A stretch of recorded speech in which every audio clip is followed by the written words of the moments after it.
Hello. As you might be able to tell from the haircut, I've been back to get my hairs cut, and therefore we have another maybe not so exciting episode of the Haircut Conspiracies. Today, what did I learn? I learned, we talked a little bit about RBG, and God rest her soul. On a serious note, for those of you that are catching this as your first episode of this, the person that cuts my hair, she fills me with all kinds of information about conspiracies and all kinds of things that I'm unaware of, and I assume that you're likely unaware of as well. So I like to share the wealth, as I find this stuff rather entertaining. So let's dive right in. On a serious note, RBG, God rest her soul. What I was informed of today, though, that I was unaware of, and I assume that you were unaware of as well, is that RBG was executed 3 months ago. What we've just, the last of what we've seen of her apparently was a clone. A lot of clones. That's a big subject that we tend to discuss, are the clones. So, apparently that we're not clear as to exactly why she was executed. We don't know if it was because Trump discovered that she was allowing the Hollywood elite to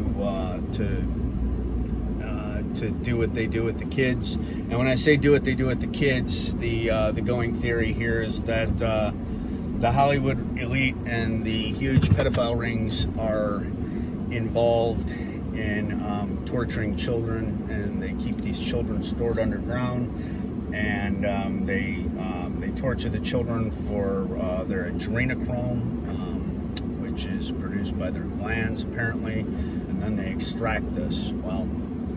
So that's been a constant theme throughout the Haircut Conspiracies, and it was in this episode as well.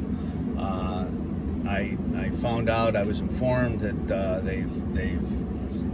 they discovered that there were 300,000 kids that were being stored under Melbourne, Australia, and unbeknownst to me, there was a large population of kids, 300,000, that were stored under Melbourne, and the military's been over there fighting for them in the underground bases. And there's a ton of these bases, and apparently the source of intel on this is a guy by the name of Charlie Ward. I don't know, maybe some of my nutso friends are familiar with. I'm not as familiar with Mr. Ward. I might have seen some of his work. I'm going to have to look him up.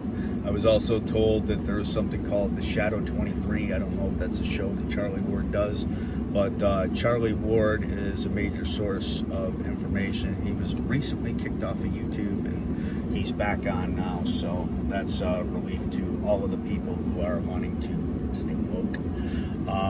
But let's see. So, yeah, Trump is getting ready to pull the trigger, and apparently there's a lot more people that are going to be executed. So, a lot of them already have been executed. The Hollywood elite, most, as it was described to me, well, most of Hollywood's all dead anyways. And so just about everybody in Hollywood is a clone. We talked a lot in this particular session about Scientology, and touched on some little ancillary things to Scientology. So probably a lot of you are familiar with MK Ultra, which was a government program, and apparently some of L. Ron Hubbard's best psychics were used in that particular government program, and apparently, which I don't know, this may or may not be true, L. Ron Hubbard was a Satanist, and he was heavily tied to the occult, and his son talked about that in some Penthouse article that my source had read some time ago.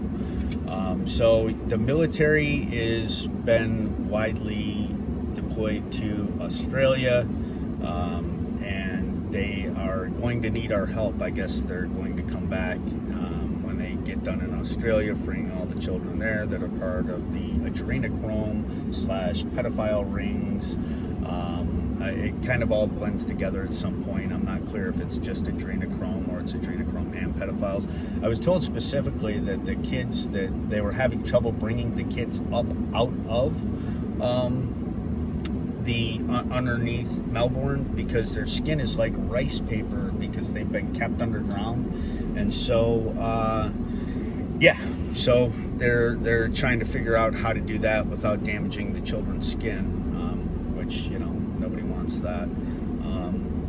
And so, yeah, there's probably another 700,000 supposedly over there underneath the ground in Melbourne that they're trying to figure out what to do with. And then after that, the military is going to come back here and return their fights to the underground bases here in the United States. And if this is your first episode, you may recall, or you may not recall, that there was a big one under the Getty Center where they were keeping children, torturing them for their adrenochrome. And so this is a continual theme in the story here.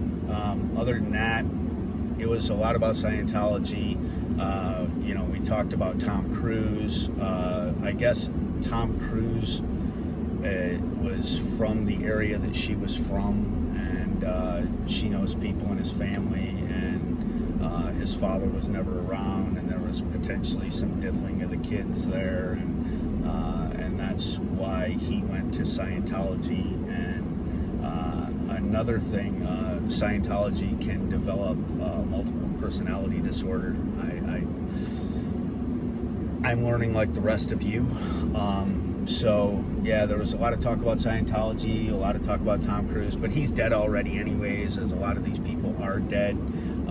And Trump is just waiting for after the election to probably pull the final trigger, from what I hear, and execute the rest of these people that need to be executed, because Trump's getting rid of the deep state. So that was it. Kind of a tamed episode. I wanted to get around to some other things, but I try to let her lead the conversation and lead where it goes. But hey, never a dull moment, and make sure all of you stay woke.